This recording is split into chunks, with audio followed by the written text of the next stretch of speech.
Poulet, je sais que t'es malade, mais tu veux pas me filmer pour ma vidéo? Non, je peux pas. Tu es trop malade. Ouais. Bon bah je le fais moi-même. Je fais une petite visite à la ressourcerie et puis bah du coup à tout de suite.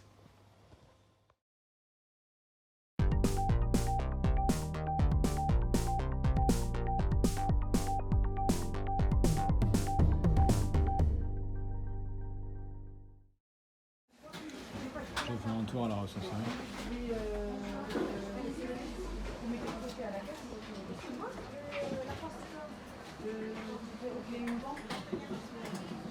C'est joli mais c'est trop cher.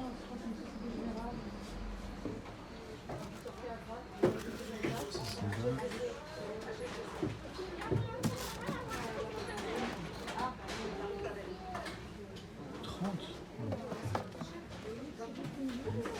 Ça c'est... Non, c'est le plastique.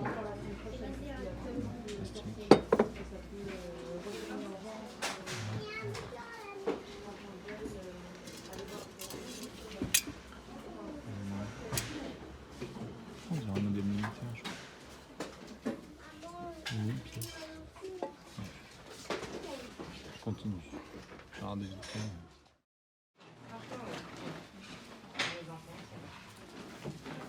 Il y a 45 balles quand même.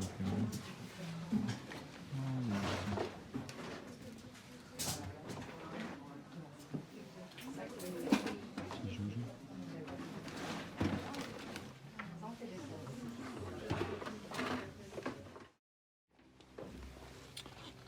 Il y a un pressoir mais il est à 100 €, c'est trop cher. Ça serait pratique pour la campagne. Mais... c'est trop cher. Non, franchement, en fait, il y a des trucs, mais les prix ont vachement augmenté. Du coup, je pense pas partir avec grand chose. Voilà, je vous montrerai.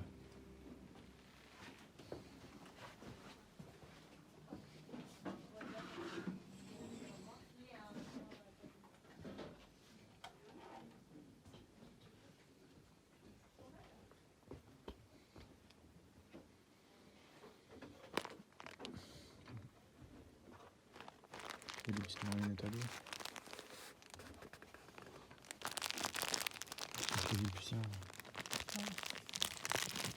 Ça, je vais prendre 2 petits lots de marionnettes à l'eau. Ouais, sinon, il y en a toute la bête.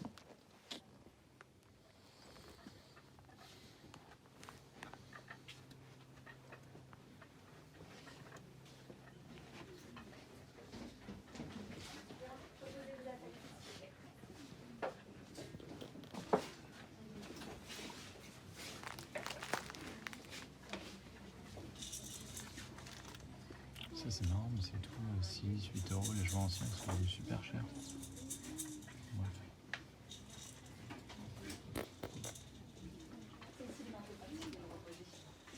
Ça c'est un joli rat de cap mais trop cher. Pareil, 5 balles.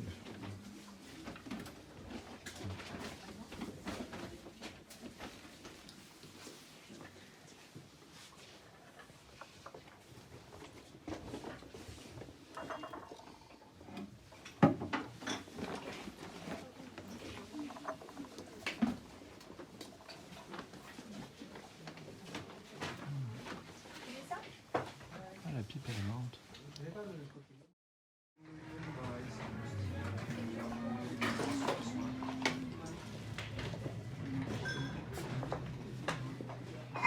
Non. Ouais, c'est du ivoire, mais pas trop.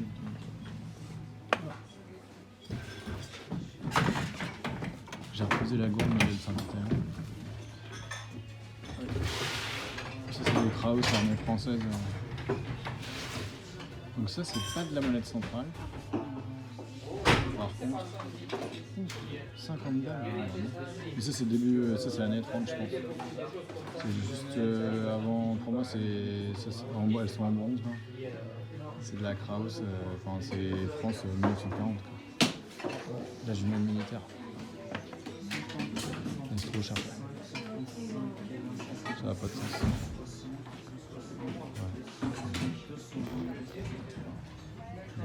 Bof. Voilà. J'ai reposé la gourde modèle 51, je crois que je vais prendre celle-là bleu Bledin, il est marrant avec sa réclame. Mais c'est tout. Peut-être refaire un tour rapidos, voilà mon petit truc. Je crois que c'est tout. Voilà. On va voir. Il y a des Mighty Mix, mais c'est trop cher. 10 € quand même. Ouais, alors justement, j'ai bien fait de refaire un petit tour parce que j'ai trouvé ce que je pensais être une tête d'obus. C'est marrant, il n'y a pas le mécanisme habituel, peut-être deuxième guerre. Mais bon. Enfin, en tout cas, c'est 20e siècle et c'est une tête d'obus, je pense. Ou de bombe. Mais à mon avis, ça c'est de l'obus 635 là, ouais, c'est un obus, une fusée d'obus percutant. Première guerre, je pense. 2 €. Pas mal.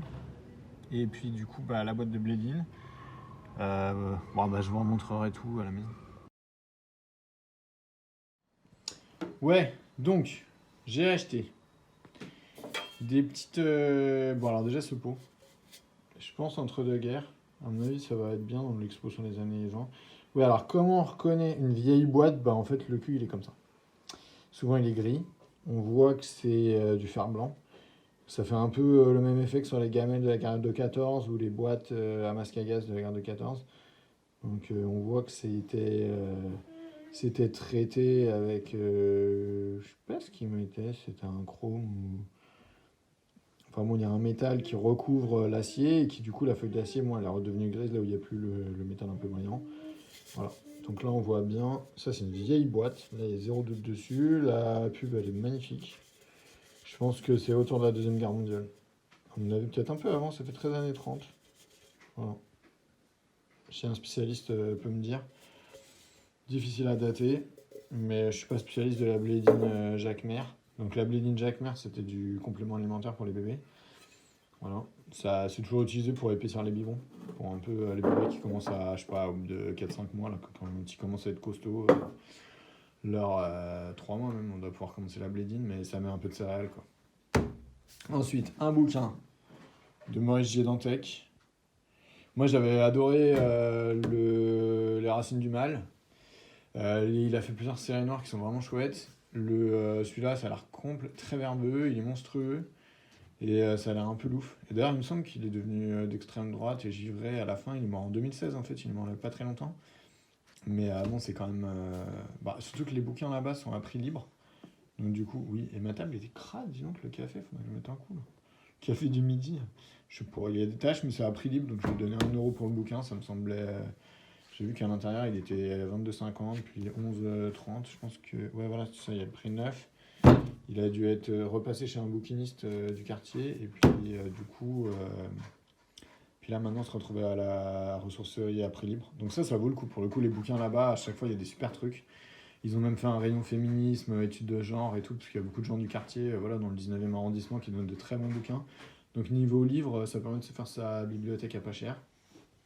Ensuite, la petite fusée d'obus que j'ai vue en refaisant, faut toujours faire son petit tour final. Elle était derrière, elle était dans les bibelots, là où on voit, où j'ai montré la pipe, là, cette petite étagère où ils mettent les trucs en cuivre. Je l'ai payé 2 €. Elle est de 40 parce qu'elle a le petit poisson de contrôle, elle a un poisson de contrôle Svastika. Il y a un H, voilà ici, le petit poinçon rond de contrôle. Est-ce qu'on voit? Est-ce que je vais zoomer? Voilà, vous voyez la petite croix gammée là? Là, ici on la voit à côté du 15. H, croix gammée et un 15. En fait, ces petits poinçons, on les voit souvent sur les douilles aussi.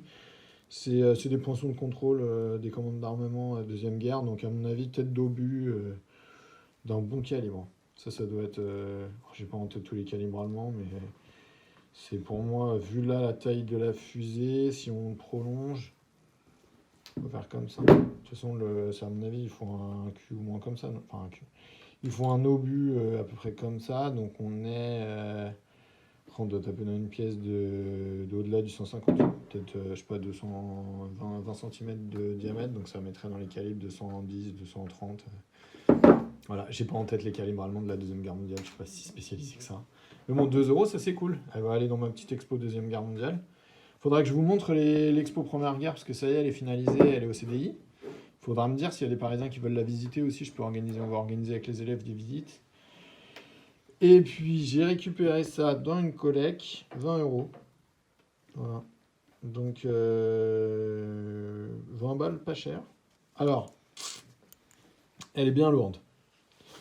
Elle a l'air pour moi en une pièce. Elle a été choquée là, elle a pas mal d'oignons et elle est... C'est difficile à dire. Elle a l'air, quand on la regarde comme ça, elle a l'air bonne. Voilà, après, elle est pas, c'est pas la fab en 2 parties là, ça c'est les fabrications type fin de guerre qui ont bon dos, voire juste avant-guerre. Mais elles sont en laiton, je crois, c'est l'avant-guerre. Donc ça, c'est pas une laiton. On dirait une espèce de maillechort. Il y a des... C'est pas une fab atroce, mais c'est pas... vous voyez, le métal, il est écrasé sur le pourtour. L'anneau, il est quand même très gros. Il y a un côté un peu grossier dans la fabrication. Après, c'est un vieux synthétique type vieux tergal, là, qui m'effraie pas. Elle est bien noircie, elle est sale, elle est un peu usée. Je veux dire, mon copie de théâtre, copie ancienne. Là, moi, je suis pas spécialiste des croix de fer, je la filme sous tous les angles. Elle est jolie, elle est bien oxydée, elle a une bonne tête. Franchement, bon, je l'ai payé, je sais plus si c'était 10 ou 20 €. J'ai payé rien du tout. Donc du coup, j'ai pas du tout discuté. Ça, c'est pas grave, parce que, je veux dire, même si c'est une copie, s'il y en a qui ont des éléments dessus, ils me disent. Si vous pouvez m'expliquer si vous pensez que c'est une copie ou pas, bah auquel cas, moi, je la présenterai comme copie. Je mettrai copie ancienne, voilà, réalisée pour le cinéma, c'est pas grave, c'est quand même un élément... Après, elle correspond bien, la croix, elle vient bien sur le bord. C'est les modèles Schinkel, là, on dit. Mais bon, je sais que ces modèles fabriqués en une pièce, ils ont bon dos. On en a produit des milliards en Union soviétique, même dès les années... Ils ont fait des copies, en fait, assez rapidement. Même pendant la guerre, les Russes, ils ont copié des médailles pendant et juste après la guerre pour fabriquer de faux vétérans et des espions pendant la guerre pour se faire passer pour des Allemands. Et d'ailleurs, les Allemands ont fabriqué des fausses... On voit passer, ça vaut horriblement cher.